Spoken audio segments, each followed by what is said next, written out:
മുനമ്പത്ത് നടന്നുകൊണ്ടിരുന്ന സമരം, അവിടെ 600 കുടുംബങ്ങൾ സമരത്തിലായിരുന്നു. അവരുടെ കൈവശം വെച്ച് അനുഭവിച്ചിരുന്ന അവരുടെ ഭൂമി കൈവിട്ടു പോകുമെന്നുള്ള ആശങ്കയിൽ അവരുടെ സമരം വളരെ ന്യായമായിരുന്നു. ആ സമരം നടന്നുകൊണ്ടിരുന്ന സമരപന്തലിൽ ഈ ബില്ല് ലോക്സഭയിൽ പാസ്സായ ദിവസം വലിയ ആഹ്ലാദ പ്രകടനമായിരുന്നു. ഈ 600 പേർക്കും ഭൂമി, അവരുടെ കൈവശമുള്ള ഭൂമിയുടെ എല്ലാ റവന്യൂ അവകാശങ്ങളും ലഭിക്കും എന്നാണ് പറഞ്ഞത്, അല്ലെങ്കിൽ പറഞ്ഞ് അവരെ പഠിപ്പിച്ചിരുന്നത്. പക്ഷേ ആ ബില്ല് രാജ്യസഭയും പാസ്സാക്കി, രാഷ്ട്രപതിയുടെ അംഗീകാരം കിട്ടി, നിയമമായി. എന്നിട്ടും ഇപ്പോഴും ഈ നിയമത്തിലെ ഏതു വ്യവസ്ഥ അനുസരിച്ചാണ് മുനമ്പത്തെ താമസക്കാർക്ക്, ഈ 600 കുടുംബങ്ങൾക്ക് അവര് കൈവശം വെച്ചിരിക്കുന്ന ഭൂമിമേൽ റവന്യൂ അധികാരങ്ങൾ ലഭിക്കുക എന്നുള്ളത് ഇതുവരെ മനസ്സിലായിട്ടില്ല. BJPയുടെ സംസ്ഥാന പ്രസിഡന്റ് രാജീവ് ചന്ദ്രശേഖരൻ കഴിഞ്ഞ ദിവസം പറഞ്ഞൊരു വളരെ രസകരമായ ഒരു കാര്യം, ഞങ്ങൾ നിയമം പാസ്സാക്കി, ആ നിയമം അനുസരിച്ച് നിങ്ങൾക്ക് ഭൂമിമേൽ അവകാശം കിട്ടും, അതൊക്കെ ഇനി ഏർപ്പാടാക്കി തരേണ്ടത് സംസ്ഥാന സർക്കാരാണ്. സംസ്ഥാന സർക്കാർ എന്ത് ചെയ്യാന്? നിയമം അങ്ങനെ പാസ്സായിട്ടുണ്ടെങ്കിൽ, അതിലങ്ങനെ ഒരു വകുപ്പുണ്ടെങ്കിൽ അത് കിട്ടുമല്ലോ. പക്ഷെ ഇവിടെ BJPയുടെ നേതാവ് വളരെ നൈസായിട്ട് പിയേഴ്സ് സോപ്പ് ഉപയോഗിച്ച് കൈ കഴുകി രക്ഷപ്പെടുകയാണ് ചെയ്തിരിക്കുന്നത്. പക്ഷെ പതിവ് പോലെ സംഘപരിവാരത്തിന്റെ BJPയുടെ ഒരു തട്ടിപ്പായിരുന്നു ഇതെന്ന് ആളുകൾ മനസ്സിലാക്കി വരികയാണ്. നാളെ മോദിക്ക് നന്ദി എന്ന് പറയുന്ന ഒരു പരിപാടി മുനമ്പത്ത് സംഘടിപ്പിക്കുന്നുണ്ട്. അതിന്റെ വാർത്ത വായിച്ചപ്പോൾ BJP നേതാക്കൾ മാത്രമാണ് സംബന്ധിക്കുന്നത്. കേന്ദ്രമന്ത്രി കിരൺ റിജ്ജു വരുന്നുണ്ട്. അതില് ക്രൈസ്തവ സഭാ മേലധ്യക്ഷന്മാരുടെ പേരുകളോ അല്ലെങ്കിൽ സമരത്തിന് നേതൃത്വം കൊടുത്ത വൈദികരുടെ പേരുകളോ ഒന്നും കണ്ടില്ല. എനിക്ക് അവരോട് പറയാനുള്ളത് പോകണമെന്നാ, വിളിച്ചില്ലെങ്കിലും പോകണം. ചെയ്തു തന്ന കാര്യങ്ങൾക്ക്, സഹായങ്ങൾക്ക് നമ്മൾ നന്ദിയുള്ളവരെ ആയിരിക്കണമല്ലോ.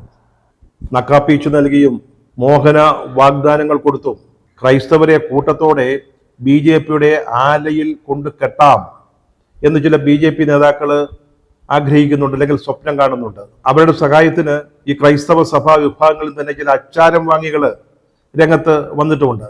പക്ഷെ ഇപ്പോൾ സഭ ഇവരുടെ തന്ത്രങ്ങൾ കൃത്യമായിട്ട് മനസ്സിലാക്കുന്നു എന്ന് വേണം കരുതേണ്ടത്. ലത്തീൻ കത്തോലിക്ക സഭയുടെ ഔദ്യോഗിക മുഖപത്രമായി ജീവനാദം കഴിഞ്ഞ ദിവസം അവരുടെ ഒരു തുറന്നെഴുത്ത്, അതിൻ്റെ ഒരു കൃത്യമായ വ്യക്തമായ തെളിവാണ്. ഈ 600 മുനമ്പത്തെ 600 കുടുംബങ്ങളിൽ 400 പേരും ലത്തീൻ കത്തോലിക്കരാ. അപ്പോൾ ഈ മുഖപ്രസംഗത്തിന് വളരെ പ്രാധാന്യമുണ്ട്. അതിൽ പറയുന്നത്, ഈ മുനമ്പത്തെ ഭൂമി പ്രശ്നത്തിന്റെ പേരിൽ ക്രൈസ്തവരെയും മുസ്ലിങ്ങളെയും തമ്മിലടിപ്പിച്ച് അത് വളരെ ചൂടുള്ള ഒരു വിഷയമാക്കി നിലനിർത്തി രാഷ്ട്രീയ മുതലെടുപ്പ് നടത്താൻ ശ്രമിക്കുന്നവരെ സൂക്ഷിക്കണമെന്നാണ്. അത് മുഴുവൻ വായിച്ചാൽ മനസ്സിലാകുന്നത്, ഈ മുതലെടുപ്പുകാരെന്ന് പറയുന്നത് രാഷ്ട്രീയക്കാർ മാത്രമല്ല, ക്രൈസ്തവ സഭകളിൽ നിന്നുള്ളവർ കൂടിയാണ്. അവരെ സൂക്ഷിക്കണമെന്ന് ജീവനാദം പറയുകയാണ്.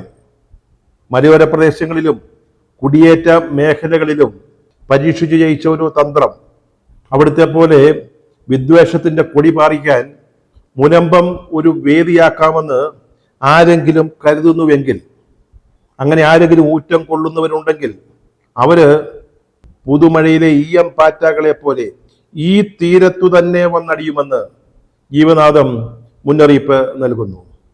സംഘപരിവാരത്തിന്റെ തന്ത്രം ക്രൈസ്തവര് മനസ്സിലാക്കി തുടങ്ങിയതിന്റെ തെളിവാണിത്. അതെ, അവർക്ക് ബോധ്യം വന്നിരിക്കുന്നു, പുള്ളിപ്പുലിയുടെ പുള്ളികൾ എത്ര നിറം പൂശിയാലും ഒരിക്കലും മായുകയില്ലെന്ന്. മുൻപത്തെ എന്തെങ്കിലും നക്കാപ്പിച്ച് കിട്ടിയാൽ തന്നെ കേരളത്തിലെ ക്രൈസ്തവര് മണിപ്പൂരിനെ ഒരിക്കലും മറക്കില്ല. അതവർക്ക് സാധിക്കില്ല. ഒരു വിഭാഗത്തെ ഉന്മൂലനം ചെയ്യാൻ വേണ്ടി വളരെ ബോധപൂർവം, വളരെ ആലോചനയോടുകൂടി നടത്തിയൊരു സംഭവമായിരുന്നു, അല്ലെങ്കിൽ നടത്തിയ ഒന്നായിരുന്നു മണിപ്പൂർ കലാപം. 100 കണക്കിന് ദേവാലയങ്ങൾ കത്തിച്ചാമ്പലായി. 10,000-കണക്കിന് ആളുകൾക്ക് വീട് നഷ്ടപ്പെട്ടു. അവർ സ്വന്തം വീട് വിട്ട് ദൂരത്തേക്ക് പലായനം ചെയ്യേണ്ടി വന്നു. ക്രൈസ്തവരുടെ പല പല സ്ഥാപനങ്ങൾ ആക്രമിക്കപ്പെട്ടു. ഈ മുനമ്പത്തിന്റെ പേരിൽ കേരളത്തിലെ ക്രിസ്ത്യാനികൾ ഇത് മറക്കുമെന്നാണോ കരുതുന്നത്? മുനമ്പവുമായി ബന്ധപ്പെട്ട ഒരു ടെലിവിഷൻ ചർച്ചയിൽ ആ സമരത്തിന് നേതൃത്വം കൊടുത്ത ഒരു വൈദികൻ, അദ്ദേഹം ആക്രോശിക്കുന്നത് കേട്ടു, നിങ്ങൾ മുനമ്പത്തെ പറ്റി സംസാരിക്കുമ്പം എന്തിനാണ് മണിപ്പൂര് ചർച്ചാ വിഷയമാക്കുന്നത്? പണ്ടൊരു സിനിമയിൽ പോളണ്ടിനെ കുറിച്ച് അക്ഷരം മിണ്ടരുത് എന്ന് ശ്രീനിവാസിന്റെ കഥാപാത്രം പറയുന്നത് പോലെ മുനമ്പത്തിന് നേതൃത്വം കൊടുത്ത ആളുകൾക്ക് മണിപ്പൂരൊന്നും ഒരു പ്രശ്നമല്ലെന്നാണ് അവർ കരുതുന്നത്. പക്ഷെ കേരളത്തിലെ ക്രിസ്ത്യാനികള് മണിപ്പൂരിനെ മറന്നിട്ടില്ല. പാർലമെന്റില് ഈ വഖഫ് ഭേദഗതി ബില്ലിന്മേൽ ചർച്ച നടക്കുമ്പോഴാണ് ജബൽപൂരില് കത്തോലിക്ക വൈദികരെ തെരുവിലും പോലീസ് സ്റ്റേഷനിലും ഇട്ട് ഊടുപാട് തല്ലിച്ചതച്ചത്. അത് മറക്കാൻ പറ്റുമോ? ഛത്തീസ്ഗഡിലും യു പിയിലും മധ്യപ്രദേശിലും ഒക്കെ നടക്കുന്ന ക്രൈസ്തവ പീഡനങ്ങള്, അവരുടെ ദേവാലയങ്ങള്, സ്കൂളുകള്, മറ്റു സ്ഥാപനങ്ങള് ആക്രമിക്കപ്പെടുന്നത്, വിശുദ്ധന്മാരുടെ പ്രതിമകള് ഈ സ്ഥാപനങ്ങളിൽ വയ്ക്കാൻ പാടില്ല എന്ന് നിഷ്കർഷിക്കുന്നത്, ക്രിസ്ത്യൻ സ്കൂളുകളില് അധ്യാപകരായ വൈദികരും കന്യാസ്ത്രീകളും അവരുടെ ഔദ്യോഗിക വസ്ത്രം ധരിക്കാൻ പാടില്ല എന്ന് നിഷ്കർഷിക്കുന്നത്, ഇതൊക്കെ എങ്ങനെ മറക്കാനാണ്? എങ്ങനെ മറക്കും? സ്റ്റാൻ സ്വാമിയെ ആരെങ്കിലും വിസ്മരിക്കുമോ? പാർക്കിൻസൺസ് അസുഖമുള്ള ഒരു മനുഷ്യനായിരുന്നു, വൈദികനായിരുന്നു അദ്ദേഹം. 80-ലേറെ വയസ്സുണ്ട് അദ്ദേഹത്തിന്.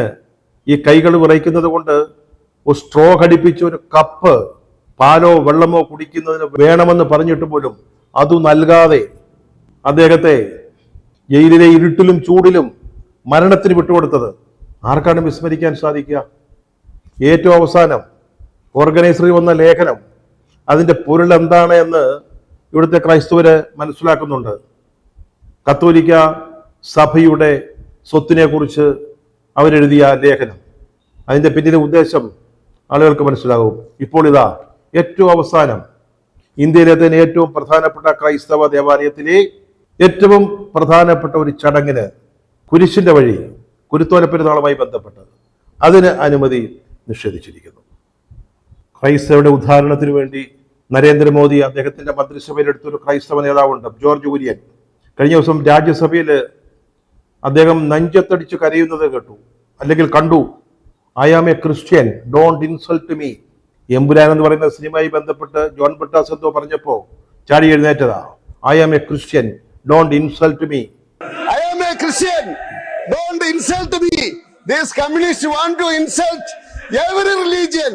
They want to insult every religion. ഇന്നിതാ ഇന്ത്യയിലെ മുഴുവൻ ക്രൈസ്തവരെയും ഗോഡാഖാനയിലെ അനുവാദ നിഷേധത്തിലൂടെ അപമാനിച്ചിരിക്കുകയാണ് BJP സർക്കാർ. അതിനെക്കുറിച്ച് ഒരു അക്ഷരം പറയുന്നതിന്, ഇത് ശരിയായില്ല, ഇത് വേണ്ടിയിരുന്നില്ല എന്ന് പറയുന്നതിന് പോലും ക്രൈസ്തവ പ്രതിനിധിയായിട്ട് മന്ത്രിസഭയിൽ ഇരിക്കുന്ന ജോർജ് കുര്യന് സാധിക്കുന്നില്ല. അദ്ദേഹവും ഡൽഹിയിലെ സുരക്ഷാ പ്രശ്നങ്ങളെ പറ്റി പറയുക, അല്ലെങ്കിൽ ഗതാഗത പ്രശ്നങ്ങളെ കുറിച്ച് സംസാരിക്കുക, ഹനുമാൻ ജയന്തിയുമായി ബന്ധപ്പെട്ട ശോഭായാത്രയ്ക്ക് അനുമതി കൊടുക്കാതിരുന്നത് പോലെയാണ് ഇത് എന്ന് പറയുകയാണ്. പറഞ്ഞല്ലോ, ജഹാംഗീർപൂർ നടക്കാനിരുന്ന ഒരു ശോഭായാത്രയെ കുറിച്ചാണ് ഈ പറയുന്നത്. അവിടുത്തെ സാഹചര്യം നേരത്തെ ഇവിടെ വിശദീകരിച്ചു. അതിനെയും ഇതിനെയും താരതമ്യപ്പെടുത്തുകയാണ് നമ്മുടെ മന്ത്രി ജോർജ് കുര്യൻ. നമ്മുടെ അച്ചായനാണെന്ന് പറഞ്ഞ് അദ്ദേഹം വരുമ്പോൾ റോസാഹാരങ്ങളുമായി അരമനപ്പടിക്കൽ കാത്തു നിൽക്കുന്നവര് ഇതൊന്ന് ഓർത്തോണം. അതായത് കുരിശിന്റെ വഴി എന്ന് പറയുന്ന കത്തോലിക്കര് വളരെ പ്രധാനപ്പെട്ടതായി കാണുന്ന ഒരു ചടങ്ങിന് അനുമതി നിഷേധിച്ചതിനെ കുറിച്ച് ക്രൈസ്തവരുടെ പ്രതിനിധിയായ മന്ത്രി പറഞ്ഞ കാര്യം അപ്പോൾ മറക്കരുത്. BJP സർക്കാർ കൊണ്ടുവന്ന വഖഫ് ഭേദഗതി ബില്ലിന് അനുകൂലമായി വോട്ട് ചെയ്യണമെന്ന് ക്രൈസ്തവരായ MP-മാർക്ക് വിപ്പ് നൽകിയ, നിർദ്ദേശം നൽകിയ ചില ക്രൈസ്തവ സഭാ മേലധ്യക്ഷന്മാർ ഇവിടെയുണ്ട്. അവരാരും ഇന്നലെ ഞായറാഴ്ച ഡൽഹിയിലെ ഈ സംഭവത്തെക്കുറിച്ച് എന്തെങ്കിലും അഭിപ്രായം പറഞ്ഞതായിട്ട് കണ്ടില്ല. അതേസമയം പ്രതിപക്ഷം വളരെ സ്വാഭാവികമായിട്ട് Pinarayi Vijayan, VD Satheesan, K Sudhakaran, KC Venugopal ഇവരൊക്കെ ഇതേക്കുറിച്ച് പ്രതികരിച്ചിട്ടുണ്ട്.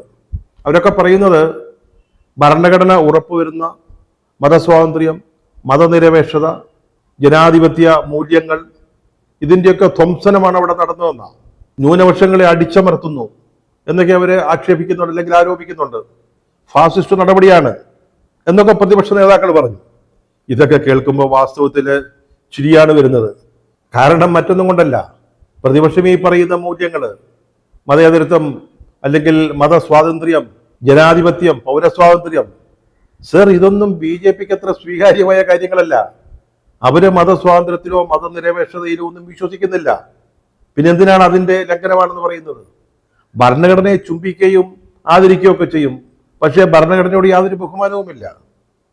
അവര് ഇത്തരം കാര്യങ്ങൾ ചെയ്തില്ലെങ്കിൽ മാത്രമേ അത്ഭുതപ്പെടേണ്ടതുള്ളൂ.